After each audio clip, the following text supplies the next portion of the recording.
Petri Wine brings you Basil Rathbone and the New Adventures of Sherlock Holmes.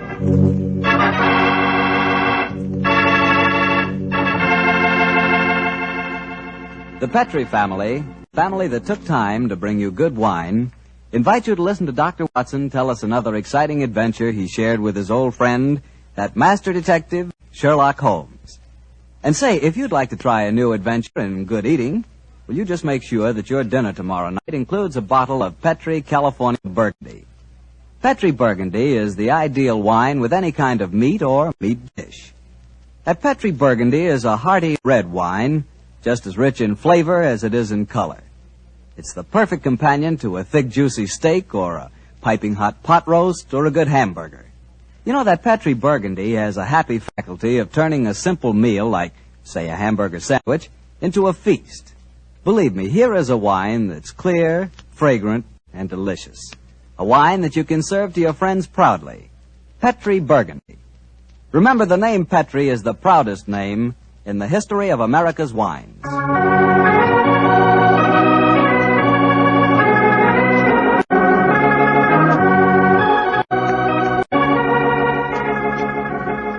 And now let's join our good friend, Dr. Watson. I'm out here on the patio, Mr. Bartell. Well, I see you're making the most of a wonderful evening, Doctor. Oh, yes, my boy.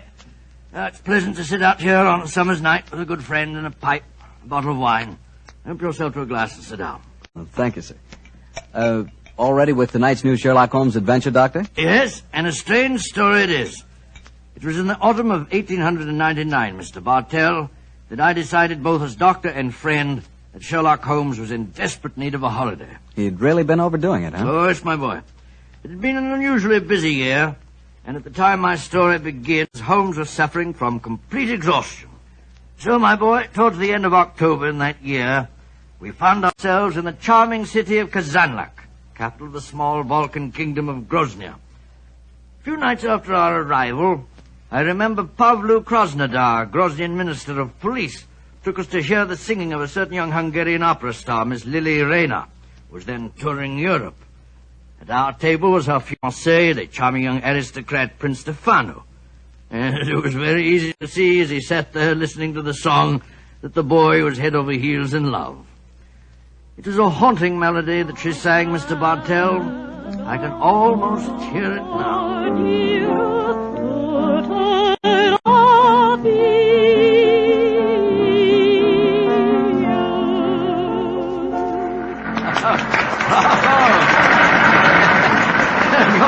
You're a very lucky man, Prince Stefano. Your fiancée's voice matches her beauty. Oh, yes, Dr. Watson. I consider myself the most fortunate man in Grozny. She has a magnificent voice, the finest singing I can recall since... Since when, Mr. Holmes? I was thinking of a prima donna of the Warsaw Opera who attained considerable success in London, Miss Irene Adler. Oh, by George, yes. She was a criminal, one of the few that outwitted you, Holmes. Oh, that was a case that would have interested you, Mr. Krasnodar. I'm familiar with it, my dear doctor. You are unusually solemn tonight, Krasnodar. Have a glass of wine, and I will bring Lily to our table, and we will toast our happiness. I'm afraid I cannot drink to that toast, Prince Stefano. Why not? Oh, I know why. You, the notorious lady killer of Grozny, are jealous. You're in love with Lily yourself. Oh. Prince Stefano, I have sad news for you. I have come here tonight, but for one purpose. To arrest your fiancée. Huh? You're joking. It is far from a joke.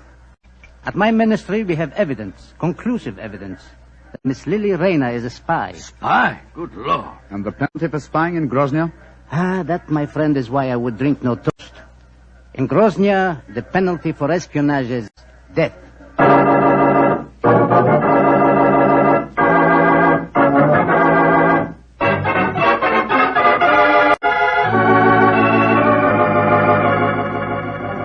Yes, I know, but Holmes, you must do something to save that girl. You can't just turn in for the night without trying to help her in some way. They might shoot her in the morning. Krasnodar's no fool. Since he's made the arrest, obviously he has a watertight case against the girl. I suppose so.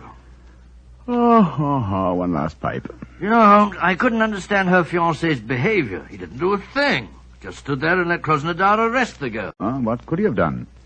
Krasnodar is commissioner of police. There was no point in arguing with him until the evidence had been examined. I imagine the prince will try and pull some political strings. After all, Grozny... Come in. Oh, who's this now? Oh, you wish to speak to me? Mr. Sherlock Holmes, I've come to talk to you about my baby. My name is Martha Greggett. Your baby? Mr. Holmes doesn't... Oh, my baby, she is 20 years old, and she is flaxen-haired and beautiful. Oh, that's an entirely different matter. We'll be delighted to help you, delighted. Sit down, won't you? On whose behalf have you come to me? Poor Lily Rayner. Lily Rayner? Well, that's the girl who's arrested tonight. I am only her dresser. And yet I'm Martha Greggett. I'm her mother and father. I have toured Europe with her ever since she left Vienna. She sent you to me tonight, I suppose. Yes, Mr. Holmes. She said you would understand. What does she mean by that, I wonder? She said that Mr. Holmes would take care that a talent like hers should not perish, just because she had broken a few laws. In other words, she wishes me to establish her innocence in the same breath as she confesses her guilt. And I'm afraid I don't take that sort of plant. Good night to you.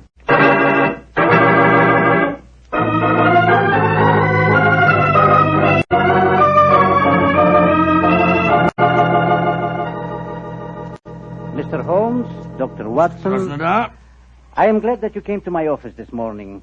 I can show you the proof of Miss Lily Rayner's guilt. As distinguished foreigners, I should like you to know that though the penalty for political crimes is swift and severe, we are most careful that the incriminating evidence is beyond question. You see these letters? Yeah. We found them sewed into the bodies of her gown. Oh, good gracious me. They're a series of highly dangerous letters from José, the leader of the Revolutionary Party with whom she is obviously hand in glove. Here, you may examine them if you wish. Say, it looks like Greek to me. My knowledge of the Grosnian language is far from perfect, but these letters certainly seem to incriminate their owner beyond doubt.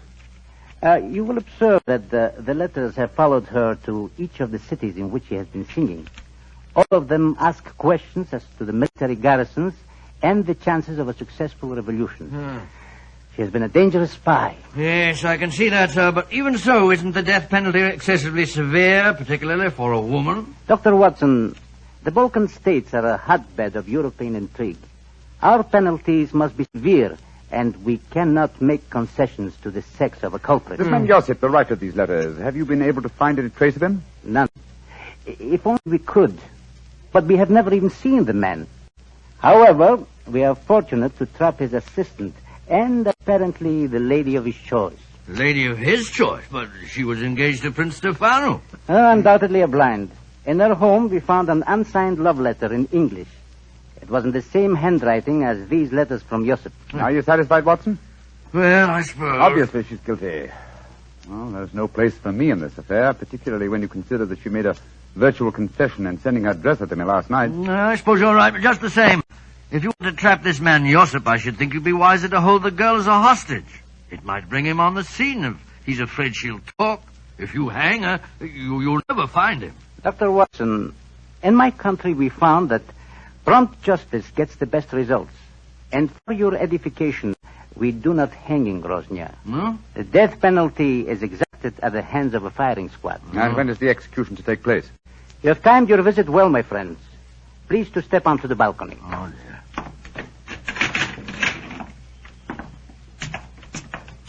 I think that answers your question, Mr. Holmes. Great Scott.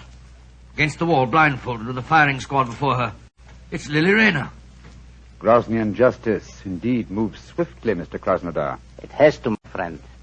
Capitano!Оспритов? Great heaven, I can't watch this. I don't care what she's done. I don't want to see it. Up! Two! First! Up!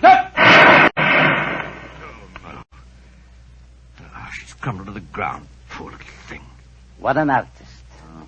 Hard to see a woman executed even if she is a spy. May all traitors to Groznia die as swiftly. But what a loss. Her beautiful voice. Yes, her beautiful voice.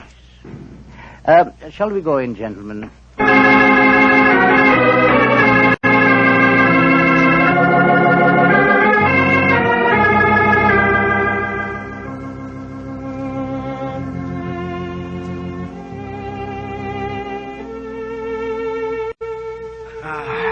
You know, Holmes, I can still see that poor girl as she crumbled before the firing squad. So can I, old chap. That's her song you're playing, isn't it? Yes. The melody still haunts me.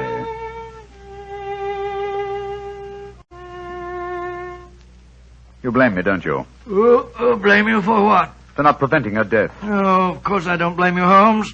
The girl was guilty. Grosnian law prescribes the death penalty for her crime. After all, what could you have done about it? Nothing. Absolutely nothing. And yet... And yet what? I wonder if she was right. I wonder if artistry such as hers isn't of greater value to humanity than spying in any cause. It's not much good worrying about that now, is it? The girl's dead and buried.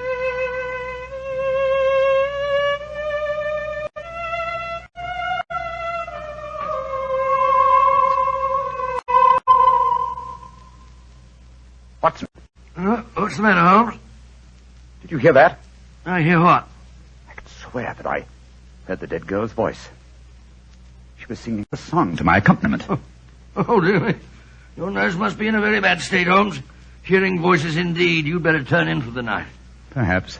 It's well, it may be more my conscience than my nerves. I'll give you a sleeping draught if you like. No, my dear Shepard. I'm all right. It's funny, though. I could have sworn that... Oh, well.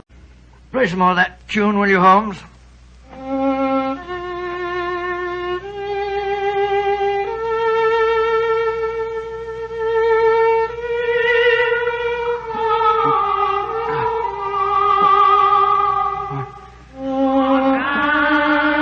Great heavens! Uh-huh. You heard it this time, eh, Watson? Of course I did. It was her voice. There's no mistaking it. Holmes, I don't believe in ghosts, and yet I could swear that... Listen. Good Lord. It is her. Shh. Avenge my death. Do not let them go unpunished that killed me. Who are you? Where are you? In the air about you. Avenge my death. Strike a match, Sherlock Watson. Holmes. Strike a match. Yes. Light the gas. Look. There in the moonlight, moving past the window. It's the figure of that girl that was shot to death. A match, Watson. I'll guard the door. There. Gas is lighted, but she's vanished, Holmes. And not by means of this door.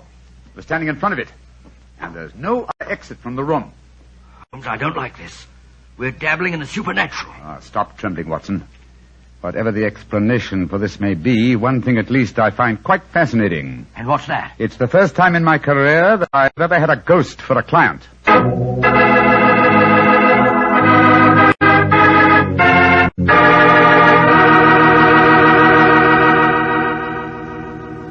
Dr. Watson will tell us the rest of his story in just a second, so I'm just going to tell you about a wine that adds the perfect finishing touch to a good meal. Petri California Muscatel. With its sunshiny golden color and its full aroma, you just know Petri Muscatel is going to taste good. And it really does. The flavor of big, plump Muscat grapes picked when they're full to bursting with luscious juice. For the wine that everybody likes, serve Petri Muscatel. You know it's good if it's Petri. Well, Dr. Watson, so you had a ghostly visitor calling on you at the hotel that night, huh? Yes, my boy, and I confess I was so badly shaken by the experience that I hardly slept a wink all night. Well, the next morning, after an early breakfast, Holmes and I located the proprietor of our hotel and began to question him as to the history of the building. I've admired the architecture of this building ever since we came here. A house of this period would undoubtedly have been built with secret passages and staircases. I confess that I know of one secret staircase there. There may well be others. Indeed, and where's the one you know of? Do you wish to explore it, gentlemen? Oh, very much. My friend and I are most interested in such things. Follow me, please. These stairs lead to our wine cellars. Thousands of feet have tramped up and down these steps. Only a select few know that behind this tapestry here... behind this tapestry, gentlemen, is apparently a solid wall. But the wall is not solid. You have a match, perhaps. Oh, yes, of course. Here you are. We keep a candle here in this niche for just such an occasion as this. So, please hold back tapestry, sir. Oh, I've got it. Thank you. Now, let me see. 1, 2, 3, 4. The fourth brick up from the stair. I press it so. And... Look, Holmes. Great Scott, a section of the wall swinging up. It's closing a stairway behind it. Ingenious. There, gentlemen. Allow me to give you the candle. But aren't you going to lead the way? No, sir. I'm not going to lead the way, thank you. I have owned this hotel for 32 years, and yet I have never explored this stairway. Why, sir? Is it reputed to be haunted? Yes, it is supposed to be haunted. The candle, gentlemen. Thank you. Yes, I'm much obliged to you. Come on, Watson. I shall wait here. I don't think I care for this, Holmes. Frightfully dark in here. Damp and mouldy, too. Look, Watson. Look here. Where? This landing. Landing? Nothing but dust and cobwebs. Closer, old chap. There's the faint imprint of a woman's heel here. Oh, by George, yes. Shoes that have gone both up and down these stairs in the last 24 hours. Exactly. And there's a reverse print over here. This, my dear chap, I think accounts for the appearance and disappearance of our visitor last night. Yes, but Holmes, it was the singer, Lily Rayner. Yet we saw her shot yesterday morning. Rubbish, Watson, rubbish. What have we to do with walking corpses? Come on, old fellow. Let's see where this stairway leads us to. I know, but then what did we see if we didn't see a ghost last night? That, my dear chap, is what we have to find out. Wait a minute. Staircase ends here. That's strange. Yes, against a blank wall. That doesn't make sense. And yet the entrance to this stairway was an apparent blank wall, too, remember? Let's see if the same formula will do the same trick here. What was it? Oh, yes. 1, 2, 3, 4. Yeah, 4 bricks up from the step. I press so and... Open sesame! The wall swinging back again. What do we see? Another tapestry. A tapestry that seems very familiar. Well, I should say so. This hidden door leads into your very own bedroom. Exactly, my dear chap. Now we know beyond doubt how the apparent ghost made her appearance last night. Don't you suppose it must have been someone impersonating the dead girl? That, my dear fellow, is a question that can only be answered by calling on her fiancé, Prince Stefano. Let's go over and see him at once, shall we?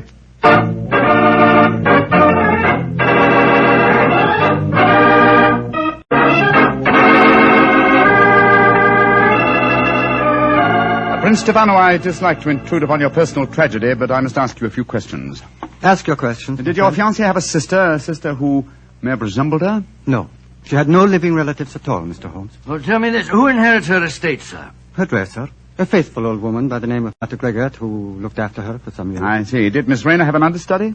As a singer, she could have no understudy. She was irreplaceable. You say as a singer. Was she also an actress? Oh, but yes, Mr. Holmes. Oh, really? How very unusual for an opera singer. Quiet, Watson, please. The first time I saw her was in Tosca. She was not another Berna, but her performance was very promising one, considering her age. In my country, of course, she was not able to appear in anything but opera because she could not speak Grosnian. She didn't speak Grosnian? Now I have the answer. The answer? Yes, to what? To this entire story, from the arrest of your fiancée to certain strange visitations at my hotel last night. What do you mean, Mr. Holmes? If you come to my hotel room tonight, my dear Prince, I can safely promise to make the whole matter clear to you. And I dare go a little further. I think that I can even help you find consolation in your bereavement.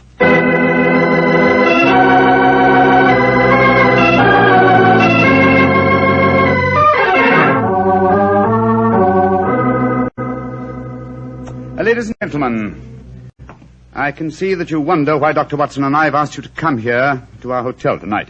As Minister of Police, I should be stupid if I did not realize that since your other two guests are the Prince Stefano and Martha Gregor, the dead girl's dresser, that this meeting has some bearing on the execution of Miss Lily Rayner. I should prefer to say her murder. Ladies and gentlemen, if you please, I should like to make my own position in this matter quite clear. 2 nights ago, you, Martha, came to me on behalf of Miss Lily Rayner to solicit my aid. I, convinced that she was guilty, refused that aid. Yesterday morning, she died before a firing squad. Last night, her ghost appeared to me here in this room and asked me to avenge her death. Her ghost? What nonsense are you talking? It would be no surprise to me if her poor murdered soul came back from the grave to ask for justice, sir. I saw her, my good woman, almost as clearly as I see you all now. I agree with Krasnodar. To talk of ghosts is beyond belief. Please let me finish.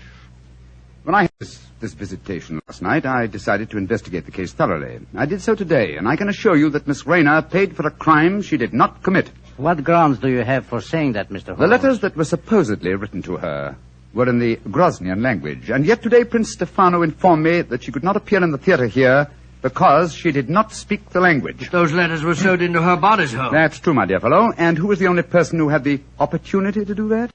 The same person who came to me 2 nights ago and succeeded in convincing me that Miss Rayner was guilty, her own dresser and supposed friend. Are you suggesting that I'm suggesting that you inherited her estate on her death, and that you would have lost that inheritance if she had married and had a family of her own.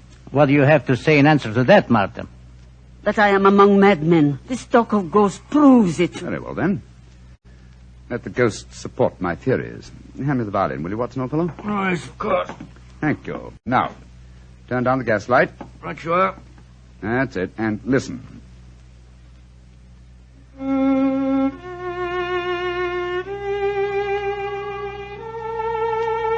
Yes. Yes. That's her voice. And that's her figure standing there in the moonlight, even though she's dead. Now what do you say, Martha? Aren't you responsible for her death? If a ghost can sing, I'm sure it can also talk. I did do it. The letters belong to me. I sacrificed my own baby for gold. May heaven have mercy on my soul. A confession in front of 4 witnesses. Why not take her away, Krasnodar? We'll testify later. I will. Come with me, Martha. I killed my own baby. I deserve to die. Well, shall I turn up the gas, Holmes? Ask Prince Stefano. No.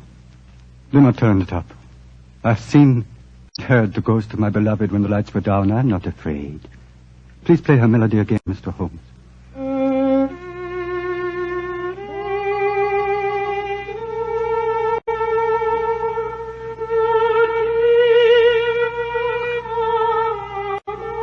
Aren't you afraid, Prince Stefano? Why should I be afraid? Lily, my beloved, your spirit I know can be no evil one. I love it. I loved you living. The pleasure of love lasts but an instant. Love's regrets last for a lifetime. This is now my lifetime, brightened by your gracious ghost. I'm sure this is a very touching scene, but it's getting dreadfully maudlin. All right, Miss Rayner. You may come from behind the tapestry now. Watson, old chap, turn up the gaslight. There's a good fellow. Right you are, Holmes.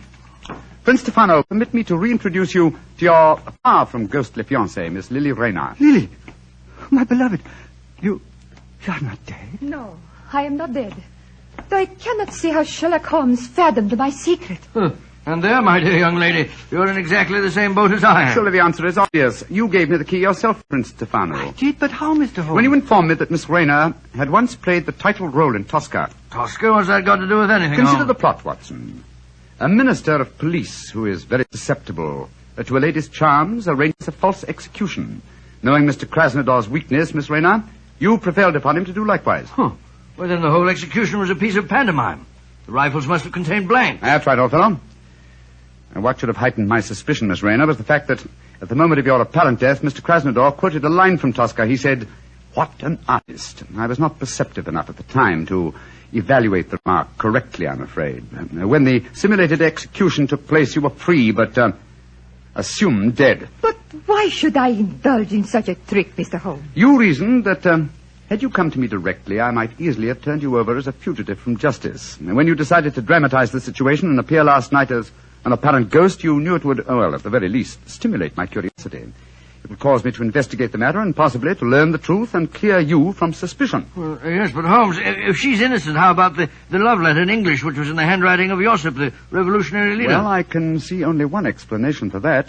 You, Prince Stefano, are that mysterious revolutionary José. Stefano? Oh, no, that is not possible. Mr. Holmes, you're a visitor in my country. I do not suppose you will be staying here much longer. Stefano, all these months you deceived me. Silence, Lily. Gentlemen, I hope for your own sake you will not be staying here much longer. Oh. I've been threatened by far more imposing adversaries than you, Prince Stefano. I suggest that you leave my room. It's none of my business dabbling in Groznian political affairs. Your secret is safe. In any case, I came to Grozny for a holiday. Goodbye. Goodbye, Mr. Holmes. On my soul, Holmes, if we were in London, you wouldn't behave in this offhand way. But we're in Grozny, old chap, aren't we? Hand me the violin, will you? All right, here you are. Thanks. You know, Watson, I've only had professional dealings with 2 singers in my life. The first was Irene Adler, and she fooled me, oh, so cleverly. And this singer, tried to fool you and failed dismally. Seems to me the score's about even. No, chap, no. This one was an amateur. Irene Adler will always be the woman. Well, I think that's enough excitement for one day, don't you? After all, I am supposed to be taking a holiday.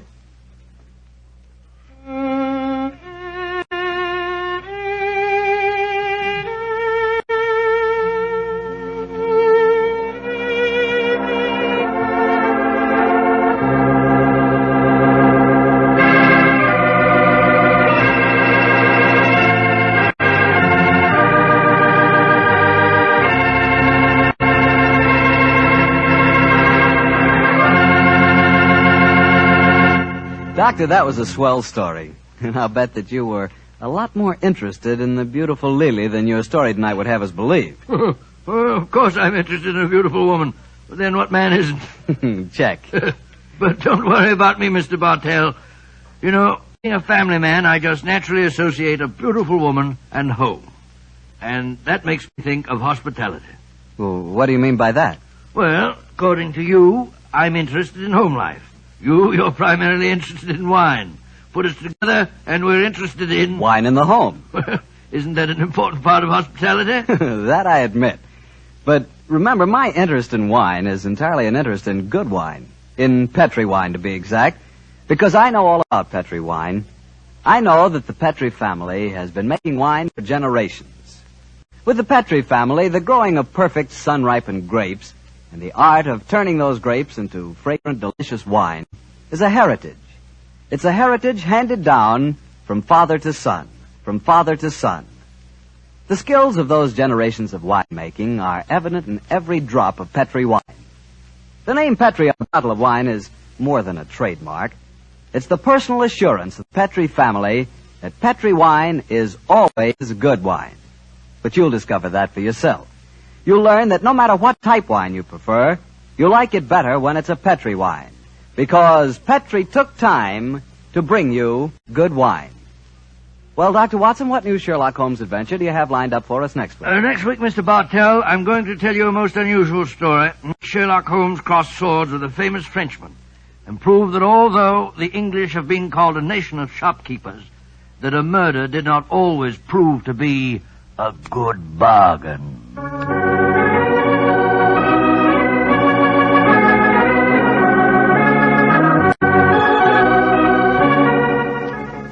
Tonight's Sherlock Holmes adventure was written by Dennis Green and Anthony Boucher and was suggested by an incident in the Sir Arthur Conan Doyle story, The Sussex Vampire. Music is by Dean Fossler.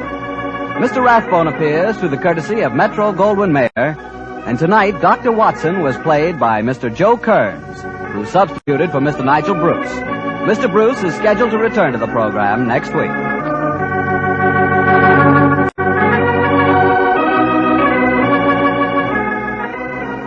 The Petri Wine Company of San Francisco, California, invites you to tune in again next week, same time, same station. Sherlock Holmes comes to you from our Hollywood studio. This is Harry Bartell saying goodnight for the Petri family.